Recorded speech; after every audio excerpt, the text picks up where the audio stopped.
Facts کے تمام ناظرین کو خوش آمدید کہتے ہیں۔ ناظرین، آج ہم آپ کے لیے دنیا کے ایک پراسرار جزیرے کے متعلق رپورٹ لے کے حاضر ہوئے ہیں۔ اس جزیرے کا نام بکنی اٹول مارشلز، جس کا مطلب ہے ناریل کی جگہ، جو کہ 1800 اور 1946 کے درمیان ایٹال کے نام سے جانا جاتا تھا۔ یہ ایک جزیرہ مارشال 23 جزائر پر مشتمل، جو کہ 229.4 مربع میل یعنی 594.1 کلومیٹر 2 مرکزی جھیل کے ارد گرد ہے۔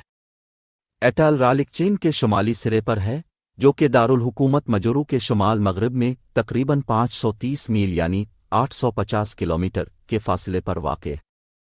جزیرے کا انگریزی نام جرمن نوآبادیاتی نام بکنی سے ماخوذ ہے، جو اٹول کو دیا گیا تھا جب یہ جرمن نیو گنی کا حصہ تھا۔ جرمن نام جزیرے کے مارشلیز نام سے نقل کیا گیا ہے۔ پک کا مطلب ہے ہوائی جہاز کی سطح اور نیک کا مطلب ہے ناریل کا درخت ناریل کی سطح۔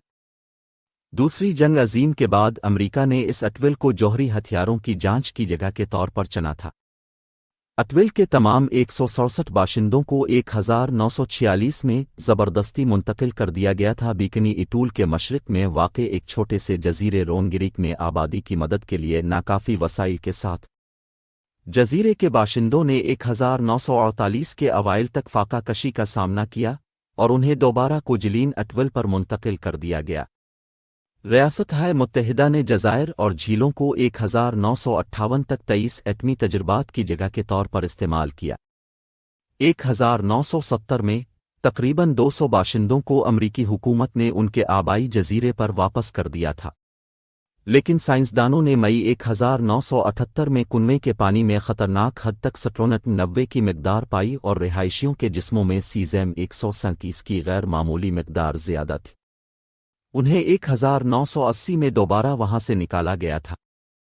آج کبھی کبھار غوطہ خور اور چند سائنسدان اس اٹول کا دورہ کرتے ہیں اور اس پر مٹھی بھر نگرانوں کا قبضہ ہے۔ بکنی جزیرے والوں کا روایتی طرز زندگی پودوں کی کاشت اور شیلفش اور مچھلی کھانے پر مبنی تھا۔ وہ کشتی بنانے اور بحری جہاز بنانے میں ہنرمند تھے، جنہوں نے مارشل جزائر میں بکنی اور دیگر اٹلس کے آس پاس کے جزیروں تک اور وہاں سے 2 ہلوں والے پرواہ کو سفر کیا۔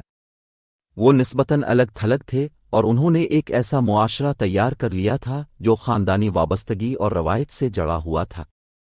ہر جھیل کی قیادت ایک بادشاہ اور ملکہ کرتی تھی، جس میں سرداروں اور سردار خواتین کی پیروی ہوتی تھی جو ایک حکمران ذات کی تشکیل کرتی تھیں۔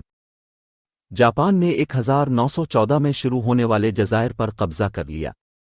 جزیروں کے باشندوں نے جاپانیوں کی نظر میں کوپورا کے باغات کا کام کیا، جنہوں نے فروخت کا ایک حصہ لیا۔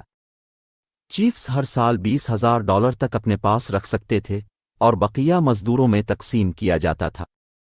مارشل آئی لینڈرز ایک دوسرے کی مہمان نوازی کرنے پر فخر محسوس کرتے تھے، یہاں تک کہ دور کے رشتہ دار بھی۔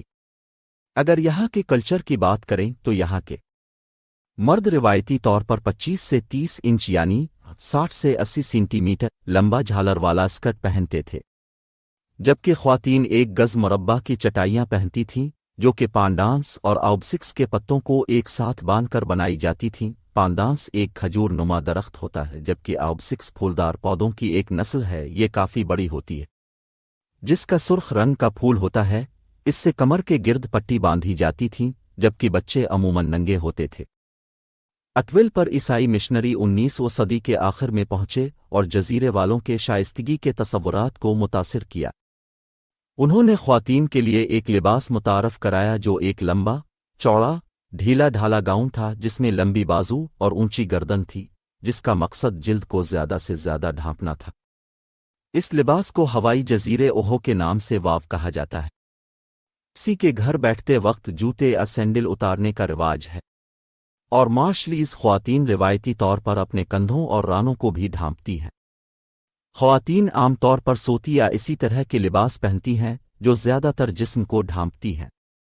ذاتی صحت پر اکثر بات نہیں کی جاتی سوائے خاندان کے، اور خواتین خاص طور پر خواتین سے متعلق صحت کے مسائل کے بارے میں نجی ہوتی ہیں، حالانکہ وہ اپنے سینوں کے بارے میں بات کرنے کو تیار ہوتی ہیں۔ مارشل جزیرے کی خواتین موموس میں تیرتی ہیں، جو ایک باریک پالیسٹر سے بنی ہوتی ہیں جو جلدی سوکھ جاتی ہے۔